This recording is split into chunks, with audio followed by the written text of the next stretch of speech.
Vamos aproveitar a presença do Uchoa, até para eu já lançar o primeiro tema aqui para vocês. Semana de eleição, né? Estamos aí na reta final da eleição. E nós aqui no Redação Sport TV fomos percebendo que essa eleição, é lógico, gente, que o Brasil tem muitas coisas para tratar. Eu não vou falar nem de coisas mais e menos importantes, porque cada um tem suas prioridades. Mas o nosso microcosmo aqui é o esporte, né? É disso que a gente trata aqui no Redação Sport TV. E nós fomos percebendo ao longo da campanha que o esporte estava sendo ignorado, né? Bem ignorado. Um dos temas ignorados. Tem vários. Um deles, o esporte muito ignorado. Não estou querendo passar o esporte na frente de fila nenhuma. O nosso olhar está sobre ele, porque é o nosso tema aqui no Redação. Já tratamos disso em outros momentos aqui, e nós resgatamos... Só para dar exemplo de temas que não vamos tratar aqui, mas que são ignorados também, eu citaria, por exemplo, mobilidade e infraestrutura. São temas que não são tratados na campanha também, talvez até mais importante que o esporte, mas o nosso microcosmo é o esporte. Meio ambiente também, não se fala em meio ambiente. Mesmo com a Marina, não se fala em meio ambiente. Não virou um tema de debate, né? Tem o binômio saúde e educação, que realmente é de fundamental importância, né? Mas acabou virando uma bengala, uma muleta. Sim, né? Mas eu acho curioso... Tem candidato, por exemplo, que tem pouco tempo naquele programa eleitoral e fala assim, fulano de tal, saúde e educação, dá o número e aperta. Mas é engraçado que o que se fala também, além de saúde e educação, muito é segurança.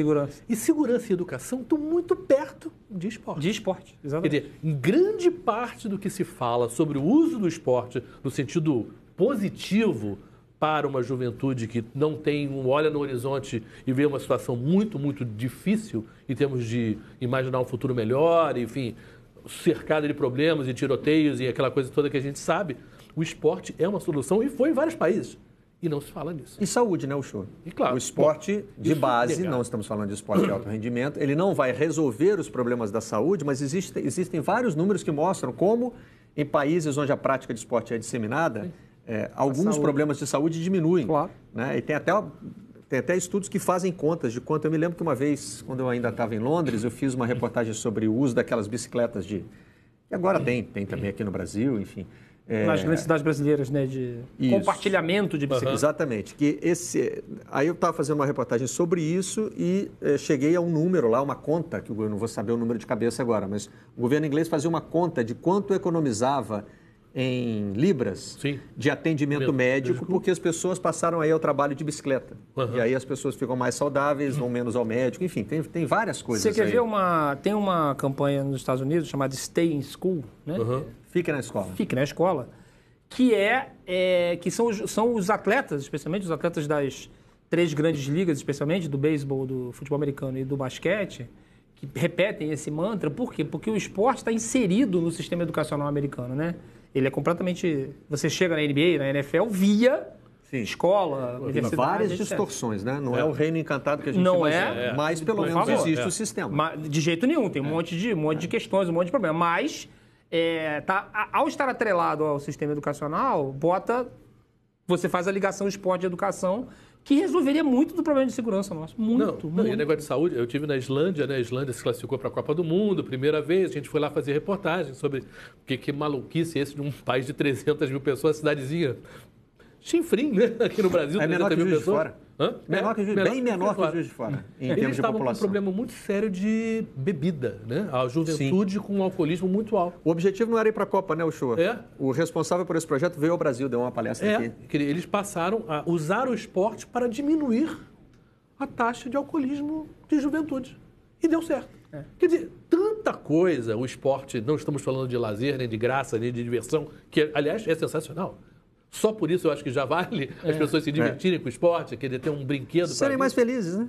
Serem mais felizes, mas eu acho que segurança, saúde e educação estão ali muito próximo dessa ferramenta. O maciço extermínio de jovens negros no Brasil, né? São números absurdos, 56 mil mortes num ano, né? Que foi o número de mortes a 63 mil, das quais a maioria é jovem. Jovem, exatamente. E essa quantidade de jovens, né? A imensa maioria, quase a totalidade negros, que morrem, você está matando muitos atletas que poderiam estar aí praticando esporte e que são conduzidos.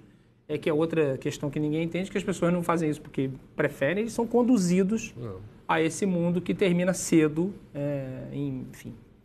prisão, assassinato, essas coisas. Então, nós já tínhamos separado 2 reportagens, uma do Globo e outra da Folha de São Paulo, para debater aqui, mas fomos atropelados por um fato, um incêndio no Museu Nacional. Elas foram publicadas no domingo, em que o museu pegou fogo e a gente ia debater o tema na segunda-feira e, evidentemente, ficou absolutamente sem clima né, para fazer uma coisa dessa. Então, nós guardamos essas reportagens para debater na semana da eleição, né? De lá para cá não mudou muita coisa, até porque nós estamos falando de programas de governo. Ninguém fez alterações significativas no programa de governo para incluir o esporte, né? Vamos ver a reportagem da Folha de São Paulo, lembrando que ela já é, né, de algumas semanas. Esses são Fez um mês o incêndio do Hotel Nacional ontem. Do Museu Nacional. Desculpa, ontem. Então aí estão alguns destaques. Marina Silva propõe um aumento substancial dos recursos federais destinados ao esporte. Substancial é uma palavra muito vaga, né? Até porque os recursos federais para o esporte diminuíram tanto, que aumentar com esse número, aumentar com que número, né?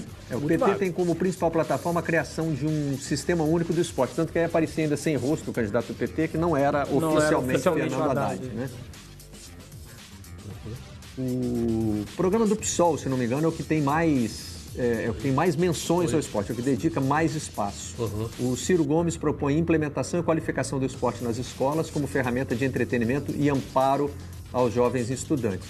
A gente vê que está passando pelo esporte de base, que é, na verdade, a função do governo, né? Até aí os candidatos, né, acertaram, né? Planejamento de longo prazo para o esporte, com metas de resultado, monitoramento e participação social.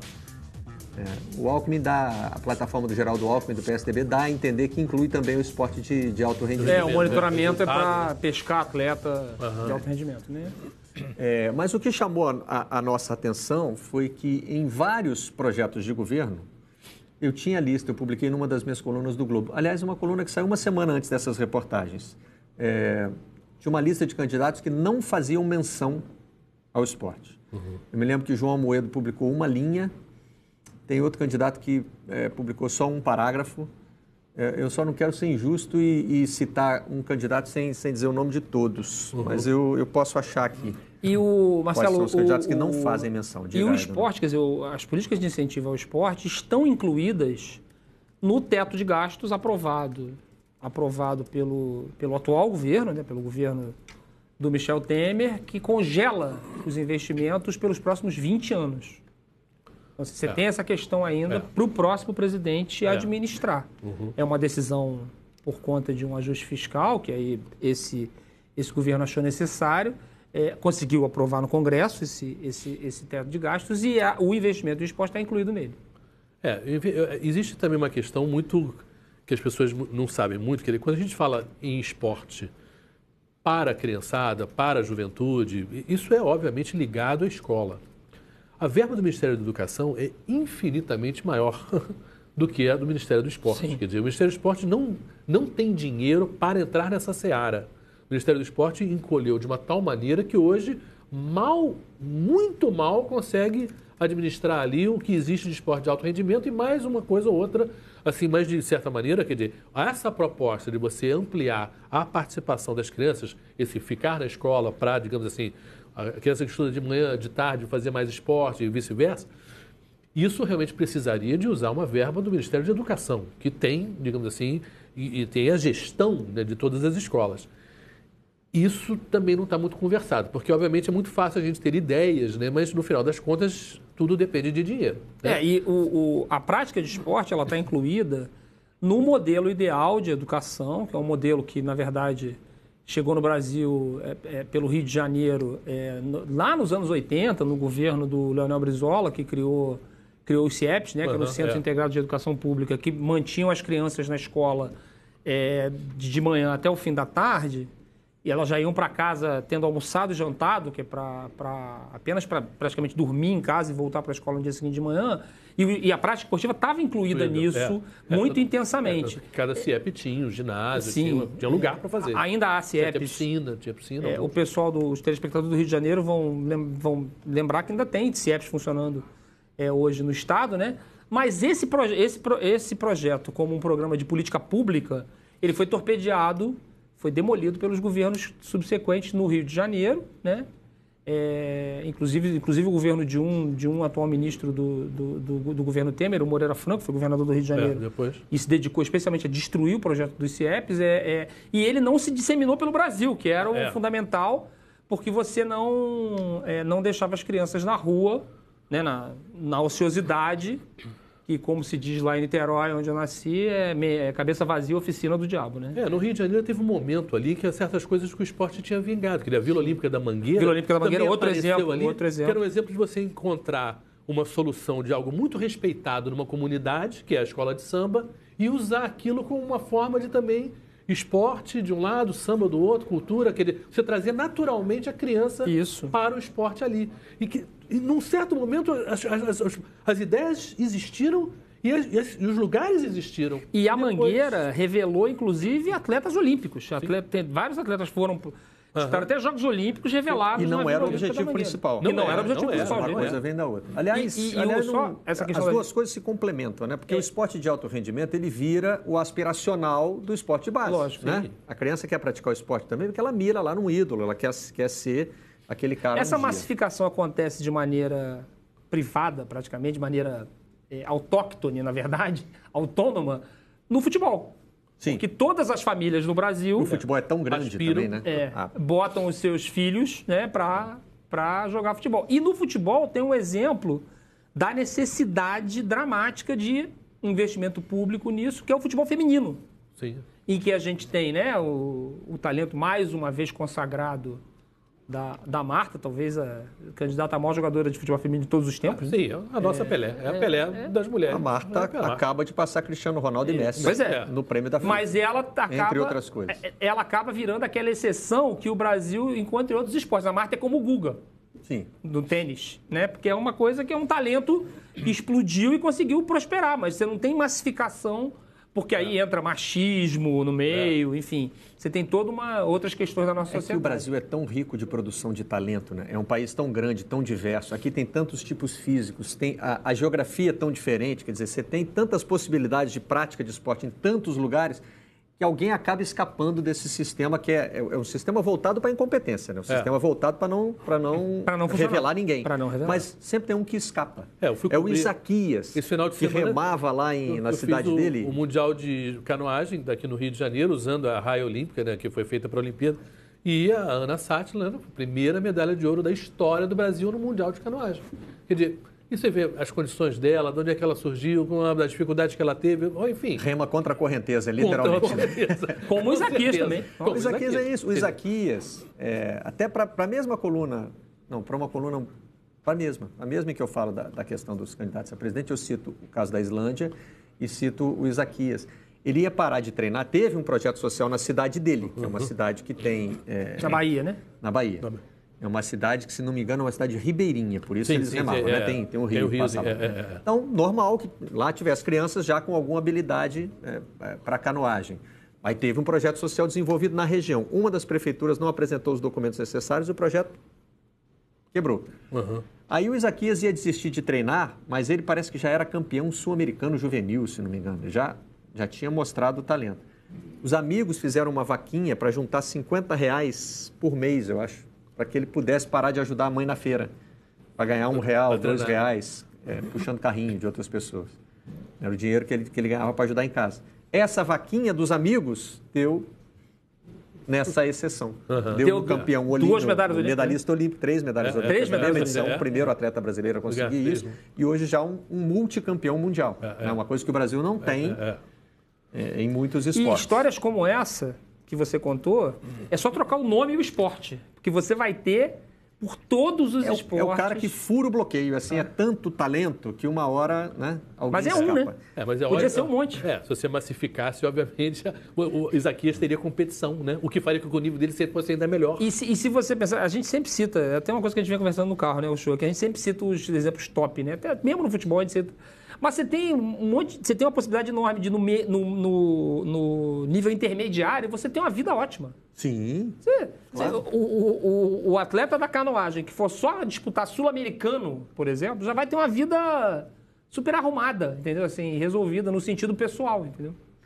Bom, e fora toda a preparação que ele pode ter para seguir outra vida que não seja dentro do esporte. Sim, evidentemente. Né? Eu tenho aqui os 5 primeiros colocados nas pesquisas com relação ao tamanho do esporte dentro do programa de governo.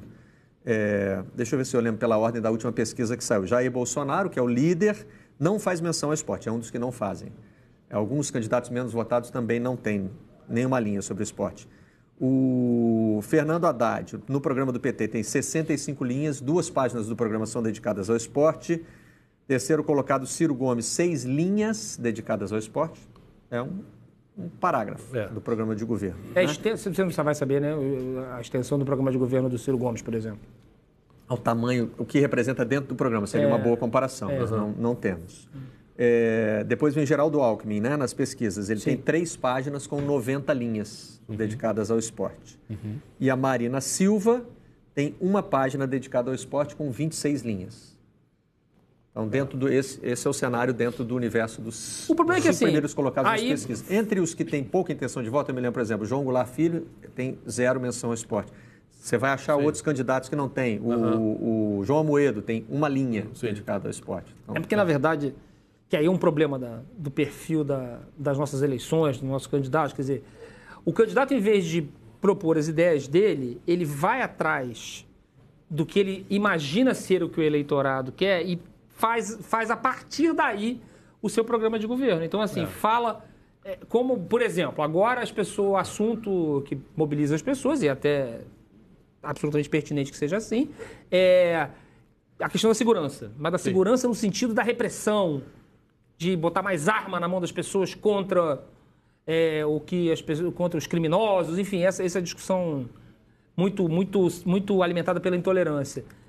Então aí acaba que esse assunto, porque esse assunto é popular, ganha um espaço no programa de governo e ele está na ponta do problema. Ele não é a raiz do problema para você melhorar a vida da sociedade. Se discutir o assunto, eu acho que é super pertinente. Claro. Porque tanta gente, obviamente, é vítima, não simplesmente de ser vítima real, mas é um clima de medo que atinge a tanta gente. O problema é que quando se fala do assunto segurança, você precisa também pedir para os candidatos que especifiquem um pouquinho qual é a tua proposta. Quer dizer, especificamente você pretende lidar com isso de que maneira? Até porque você fala, vamos fazer o seguinte, botar o dobro de policiais na rua? Beleza, o dobro de policiais na rua. Ok, mas esse dinheiro vai sair da onde? Porque se você está botando o dobro de policiais da rua, você vai tirar da onde? É da educação que você vai tirar? Vai tirar da saúde? Você vai tirar do transporte? Da onde você vai tirar? Porque o dinheiro não vai crescer, o dinheiro não aparece do nada. Então, ao você priorizar uma coisa, você está escolhendo algo em detrimento de outra coisa. E aí esse assunto não é conversado. Não se fala essas coisas. Aliás, quase nenhum candidato fala sobre isso. Bom, isso você poderia até aplicar ao esporte. Eu vou dobrar o investimento no esporte. Tá bom, de onde vem esse dinheiro? De onde você vai tirar? O dinheiro é o mesmo. Né? Exatamente. Eu acho que como a questão de segurança ele é tão importante porque atinge a tanta gente, usar mais esporte em termos de educação e deixar as crianças menos vulneráveis aos perigos de estarem na rua, digamos assim, é uma prioridade. Aliás, no último debate eu vi vários candidatos, não só um, falando que vão aumentar as obras públicas. A gente está precisando de mais obra? Está precisando cuidar do que tem. A verba da obra pública tem que vir de algum lugar também. Era isso que eu pensava enquanto eu via, mas vai. Mas é porque fala isso por causa da questão do desemprego. Porque aumentar a obra pública, em tese, aumenta o emprego. Então, assim, E já que vocês estão falando em economia, o Matt diz aqui no nosso Twitter que o investimento no esporte vai além de educação e saúde. O esporte também consegue ter influência na economia. Os Estados Unidos estão aí para provar isso. Suas principais ligas param o mundo e atraem muitos turistas e investidores. Tem toda a razão. Econômico. Tem toda a razão. Chegaríamos lá, mas isso está falando, já estamos a uma certa distância. Claro. Isso já é um nível de evolução que nós podemos sonhar. Pode ser um aspiracional, pode ser uma meta que um dia a gente quer atingir. Nós não citamos o nome da cidade do Isaquias, não? O Neto está citando o nome aqui, então eu peço desculpas. Faltou mesmo dizer que é Ubaitaba. Tá aí, obrigado, Ubaitaba, Neto. Exatamente. E o Fabrício José Santana disse que é uma excelente pauta nesse momento de eleição. Por que não fazer um debate com os presidenciáveis sobre esporte? O espaço dedicado foi tão pouco que não dava para imaginar, né? E agora está muito em cima da hora. Ele até diz, primeiro turno não dá, mas para o segundo dá. Na verdade, o que o Globo tentou fazer, no mesmo dia da reportagem da Folha de São Paulo, foi consultar as equipes dos principais candidatos, os candidatos mais bem colocados na campanha. Principais é errado falar, né? Os candidatos com mais intenção de voto, fazendo algumas perguntas. né? Por exemplo, se pretendia manter o patrocínio da Caixa Econômica Federal, como cuidaria do legado olímpico? Então, foram perguntas para os candidatos. Alguns não responderam. Você vê que ali o Bolsonaro não responde 2 e o Ciro, né, que não responde 3. Por exemplo, a questão da Caixa Econômica, ela impacta diretamente, para falar da maior paixão do torcedor, ela impacta diretamente no futebol, porque a Caixa Econômica é o maior patrocinador do futebol brasileiro. Vários clubes são patrocinados pela Caixa e isso é uma política de governo. Quer dizer, o presidente que entrar pode dizer assim, não, agora eu vou tirar o dinheiro do futebol e vou botar, enfim, nas escolas. Nas escolas. A Caixa Econômica vai equipar as escolas. Pois uma decisão dessa impacta no orçamento dos clubes de futebol. Tem clube de futebol aí que vive praticamente desse patrocínio. Né? O que torna o Campeonato Brasileiro, na visão de algumas pessoas, indiretamente estatizado. É um subsidiado, né? No mínimo subsidiado pelo governo. Sim. É que não, estatizado seria uma expressão muito forte, porque esse patrocínio não banca o futebol brasileiro na sua totalidade. Né? Mas tem um subsídio. Agora, outros esportes têm subsídios importantes de estatais e não vivem sem eles. Sim. O vôlei é o caso. Vôlei, por exemplo, né? É o caso clássico. O Banco do Brasil, o contra-argumento a isso é que a Caixa Econômica é um banco que está aí disputando no mercado, né? Sim. Enfim, faz com parte a sua de uma política verba de marketing, de publicidade, enfim, vai muito além da questão da estatização e da privatização, que também é um tema muito que desperta muitas paixões, né? O Brasil tem 4 grandes bancos, 2 são públicos, né? O Banco do Brasil e a Caixa Econômica, e aí faz parte de uma certa política mesmo de se apresentar ao mercado como uma imagem de sucesso. E está disputando cliente com os outros bancos. E tem uma diferença de botar dinheiro direto do governo e botar dinheiro das estatais, porque você pode argumentar que existe algum retorno. Sim. Retorno de publicidade, sim. por exemplo. Tem um retorno maciço de publicidade. Né? Isso é verdade. Quando teve o escândalo na CBV, na Confederação Brasileira de Vôlei, lá atrás, o Banco do Brasil chegou a meio pensar em sair fora. Mas o Banco do Brasil, há tantos anos que estava com o vôlei, tinha um comprometimento com o vôlei, uma ligação com o vôlei, a sua imagem do vôlei estava tão ligada ao banco, que realmente falaram, não. Deram uma chacoalhada na Confederação Brasileira de Vôlei, a coisa realmente deu uma melhorada, mas eles mantiveram o patrocínio. Pô, e tá aí, os resultados aí. Acho que é a 9ª final seguida, né? Campeonato Mundial e Olimpíada. O masculino perdeu da Polônia domingo, mas é sensacional. Mundial e 4 de Jogos Olímpicos. É uma coisa excepcional. É impressionante. Sensacional. Você projeta isso para qualquer esporte, você vai falar de Acho que só o basquete americano tem números parecidos, em termos de presença nesse nível, né? Essa questão das marcas, se eles fossem pagar pela publicidade, sairia muito mais caro. Claro. Exatamente.